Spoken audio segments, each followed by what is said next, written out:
ADM Naveen ബാബുവിന്റെ മരണത്തിനു പിന്നാലെ CPIM അച്ചടക്ക നടപടി സ്വീകരിച്ച PP ദിവ്യയെ ജനാധിപത്യ മഹിളാ അസോസിയേഷൻ സംസ്ഥാന കമ്മിറ്റിയിൽ നിന്ന് ഒഴിവാക്കി. ജനാധിപത്യ മഹിളാ അസോസിയേഷൻ സംസ്ഥാന ജോയിന്റ് സെക്രട്ടറി ആയിരുന്നു ദിവ്യ. CPIM നേതൃത്വത്തിന്റെ ഇടപെടലിനെ തുടർന്നാണ് നടപടി. ദിവ്യ ആവശ്യപ്പെട്ട പ്രകാരമാണ് ഒഴിവാക്കിയതെന്ന് ജനാധിപത്യ മഹിളാ അസോസിയേഷന്റെ അഖിലേന്ത്യാ പ്രസിഡന്റ് PK ശ്രീമതി പറയുന്നു. ADM നവീൻ ബാബുവിന്റെ മരണത്തിൽ പോലീസ് കേസെടുത്തതിന് പിന്നാലെ PP ദിവ്യയെ കണ്ണൂർ ജില്ലാ പഞ്ചായത്ത് പ്രസിഡന്റ് സ്ഥാനത്തു നിന്നും പാർട്ടി പദവികളിൽ നിന്നും CPIM ഒഴിവാക്കിയിരുന്നു. ജില്ലാ കമ്മിറ്റിയിൽ നിന്ന് പാർട്ടി ബ്രാഞ്ചിലേക്ക് തരം താഴ്ത്തപ്പെട്ടെങ്കിലും ജനാധിപത്യ മഹിളാ അസോസിയേഷൻ ദിവ്യക്കെതിരെ യാതൊരു നടപടിയും സ്വീകരിച്ചിരുന്നില്ല.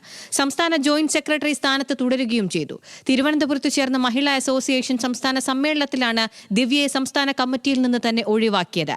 CPIM സംസ്ഥാന സെക്രട്ടറി MV ഗോവിന്ദന്റെയും സംസ്ഥാന സെക്രട്ടേറിയറ്റ് അംഗം പുത്തലത്ത് ദിനേശിന്റെയും സാന്നിധ്യത്തിൽ ചേർന്ന ഫ്രാക്ഷൻ യോഗം പുതിയ കമ്മിറ്റിയിൽ നിന്ന് ദിവ്യയെ ഒഴിവാക്കാൻ തീരുമാനിക്കുകയായിരുന്നു.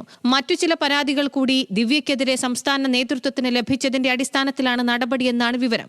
മഹിളാ അസോസിയേഷൻ കണ്ണൂർ ജില്ലാ ജോയിന്റ് സെക്രട്ടറിയായി ദിവ്യ തെരഞ്ഞെടുക്കപ്പെട്ടിരുന്നു. എന്നിട്ടും CPIM സംസ്ഥാന നേതൃത്വത്തിന്റെ നിലപാടിനെ തുടർന്നാണ് പുതിയ നടപടി. അതേസമയം സംസ്ഥാന കമ്മിറ്റിയിൽ നിന്ന് ഒഴിവാക്കണമെന്ന് PP ദിവ്യ ആവശ്യപ്പെട്ടെന്നാണ് മഹിളാ അസോസിയേഷൻ നേതൃത്വത്തിന്റെ വിശദീകരണം.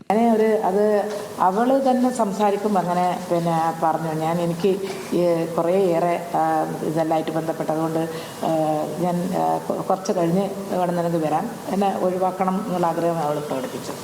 ജനാധിപത്യ മഹിളാ അസോസിയേഷൻ സംസ്ഥാന എക്സിക്യൂട്ടീവ് അംഗമായിരുന്ന മുൻ MLA ആയിഷ പോറ്റിയെയും സംസ്ഥാന കമ്മിറ്റിയിൽ നിന്ന് ഒഴിവാക്കി.